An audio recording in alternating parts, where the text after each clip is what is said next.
Bien, bonjour à tous et bienvenue dans cette troisième chapitre du programme de Terminal Space. Cette fois-ci, on va s'intéresser au titrage avec suivi pH métrique.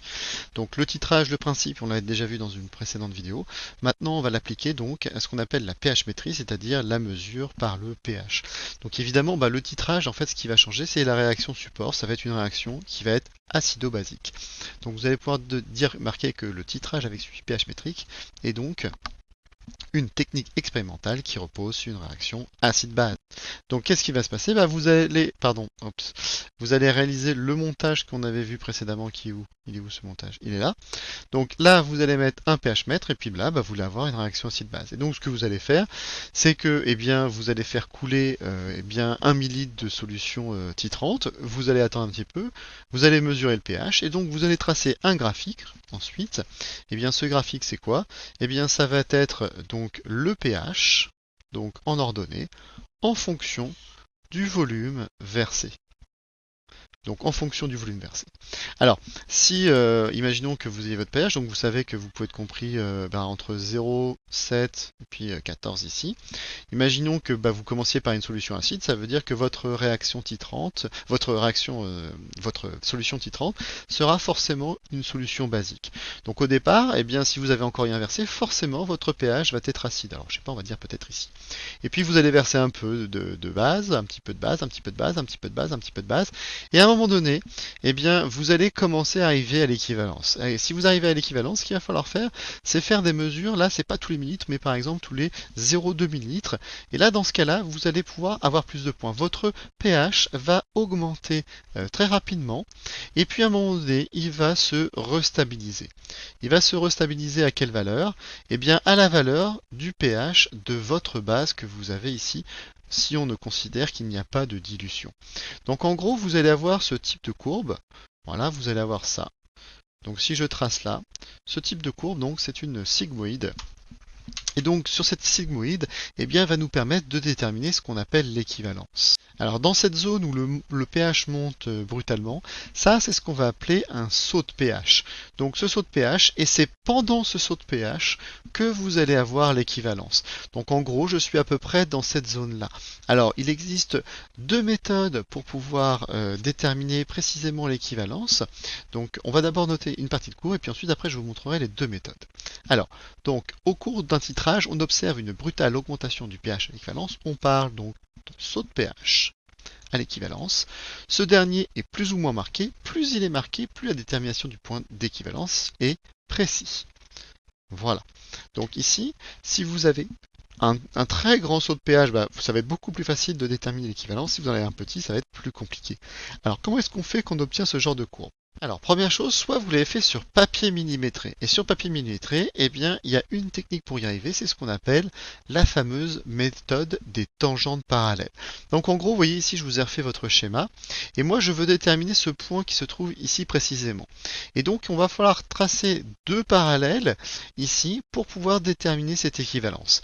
Alors, je vous lis la méthode. Premièrement, tracer deux tangentes à la courbe pH égale f de v titrant parallèle et près du saut de pH. Alors, on va commencer par cette étape-là. Vous, sur votre dernière page, je vous ai mis un relevé d'un titrage pH métrique. Donc on compare ici à la valeur de 3 et puis on arrive jusqu'à la valeur de, je sais pas moi, à peu près 11,5. Alors donc il va falloir tracer deux parallèles. Les deux parallèles, il va falloir les tracer donc un peu avant l'équivalence. Donc nous on sait que c'est cette zone qui se trouve ici, mais précisément c'est laquelle? Est-ce que c'est par exemple 14? Est-ce que c'est 13,8? Enfin c'est peut-être pas 13,8 ici. 13, peu importe ici la valeur que l'on a, mais en fait il faut être précis. Donc il faut tracer des parallèles donc dans cette zone-là et dans cette zone-là. Alors je vais prendre ici ma règle. Donc ma règle, et je vais essayer de tracer une tangente à la courbe. Alors à peu près n'importe où, mais dans cette zone ici. Donc je vais prendre ma règle, vous voyez que ici je ne suis pas trop tangent. Donc ce que je vais essayer de faire, c'est d'orienter ma règle comme ceci. Voilà, alors là je ne suis pas encore complètement tangent. Là, je suis pas mal. Vous voyez qu'ici, là, je suis tangent à la courbe. C'est-à-dire que ma règle ne va toucher quasiment qu'un seul point. Est-ce que je peux encore augmenter un petit peu? Oui. Et donc là, je vais tracer une première tangente à la courbe dans cette zone de début de saut de pH.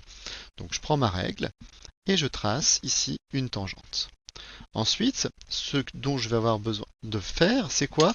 C'est de tracer eh bien, la parallèle à cette tangente-là, mais de l'autre côté. Donc ici, alors moi je vais directement déplacer ma règle en gardant le même angle de 45 degrés. Par contre, vous devez prendre une règle et une équerre pour tracer la parallèle. Donc je vais ici, et là regardez bien, tac, j'arrive à ce point-là. Et je vais donc tracer une autre parallèle à cet endroit-là. Voilà. Donc une autre tangente parallèle à la première. Donc là, j'ai commencé à tracer mes deux parallèles. Ensuite, eh bien, ce que je vais faire, c'est que je vais tracer donc une droite qui est hop, hop, hop, hop, hop. C'est ça le problème avec la règle. Je vais tracer une droite perpendiculaire à ces deux parallèles. Donc c'est un petit peu long pour moi, mais vous... Alors il faudra prendre l'équerre. Donc je vais me remettre comme ça à 45 degrés. Je suis sûr que dans ce cas-là, eh bien, je vais faire une autre couleur. Eh bien, j'ai ici une perpendiculaire. Donc je vais pouvoir même marquer des angles droits pour dire que c'est une perpendiculaire. Voilà. Et moi, ce que je vais faire maintenant, c'est que je vais essayer de trouver quelle est la parallèle, donc la médiatrice, enfin tout simplement la médiatrice à ce segment. Alors, la médiatrice, c'est quoi? C'est une droite perpendiculaire qui va couper ce segment en deux. Donc ici, alors faut mesurer. Alors vous mesurez la règle. Imaginons que je mesure ici de là jusque là 5 cm. Eh bien, je vais ici me placer mon point à 2,5 cm. Alors pour moi, c'est pas trop facile, mais on va essayer de faire ça. Donc voilà, j'ai trouvé le milieu. Et donc, je vais retracer cette droite. Donc une parallèle aux premières tangentes bleues qui va passer par ce point-là. Ça, c'est ce qu'on appelle la médiatrice. Alors la médiatrice, vous pouvez aussi la faire avec un compas. Hein, ça marche très très bien. Mais là, ça va être compliqué de vous expliquer comment faire. Et donc là, je vais tracer cette dernière droite, c'est-à-dire celle-ci. Et là, elle vient couper eh bien, ma courbe en ce point-là. Voilà. Donc ici, c'est ce qu'on appelle E. C'est le point d'équivalence et son abscisse. Eh bien, celui-là, c'est le volume à l'équivalence qui va être déterminé. Voilà, c'est comme ça qu'on fait pour faire cette méthode des parallèles. Maintenant, eh bien, la méthode que l'on peut utiliser si on a accès à un ordinateur. Donc, si on a accès où ça? Donc, si j'ai un accès, donc ça c'est la méthode des parallèles, vous voyez que c'est ce qu'on a fait ici. Et puis donc, si j'ai un accès à l'ordinateur, eh bien l'ordinateur va directement nous tracer eh bien ce qu'on appelle la dérivée. Et donc, c'est ce qu'on appelle la méthode des dérivées. Alors, qu'est-ce qu'on va calculer comme dérivée? Eh bien, on va calculer la dérivée, alors je suis en quelle couleur? D de pH sur D de V. Alors attention, si c'est la première fois que vous voyez cette notation de dérivée, c'est différent de la notation en mathématiques. Alors en mathématiques, vous notez par exemple f de x', ça veut dire la dérivée. C'est-à-dire qu'en gros, vous allez avoir une fonction de x et vous allez dériver en fonction de x. Donc en gros, si j'ai une fonction, je sais pas moi, 2x carré plus 2, eh bien vous allez ici noter x carré plus 2, et puis donc en prime. Et donc ça veut dire que implicitement, eh bien vous allez dériver suivant la valeur de x. Si par exemple vous aviez f de t, eh bien vous allez dériver en fonction de temps. Alors en chimie, on va dériver ici en fonction du volume. Et donc cette notation-là, en fait, j'aurais pu la noter pH prime, on va dire, voilà, sachant que eh bien, le pH, eh bien, je ne vais pas dériver en fonction du pH, hein, je vais dériver en fonction du volume. Alors je pourrais même marquer donc pH en fonction du volume. Et donc c'est ça que je vais dériver ici.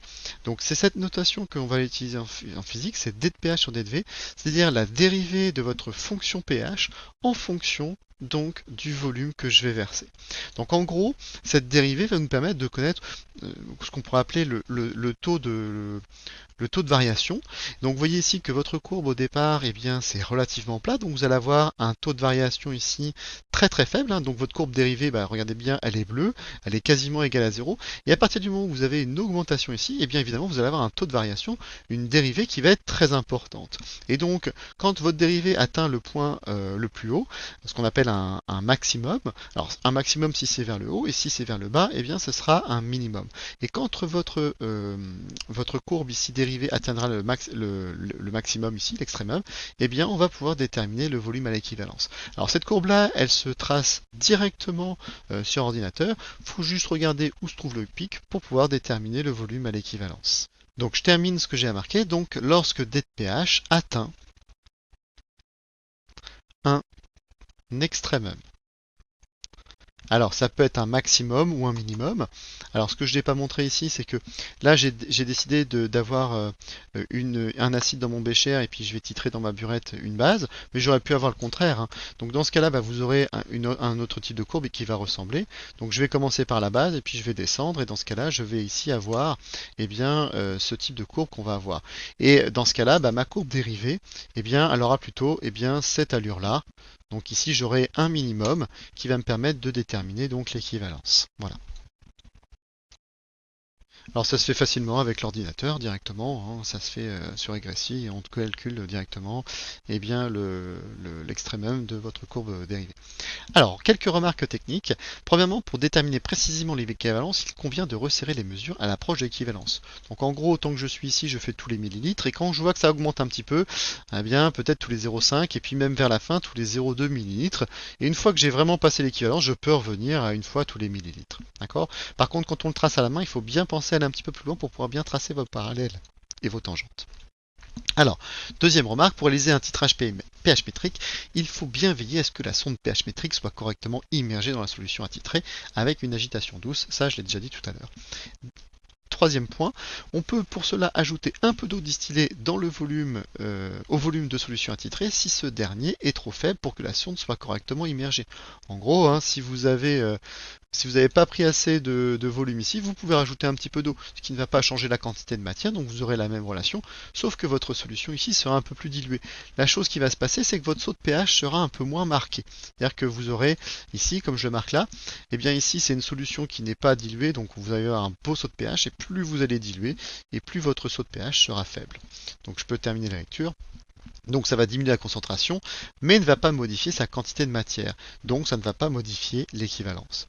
En revanche, si on ajoute trop d'eau, le saut de pH sera moins brutal, plus flou, et cela diminuera la précision de la détermination de l'équivalence ou du volume de solution titrante à l'équivalence. Voilà, j'en ai terminé pour ce titrage pH métrique.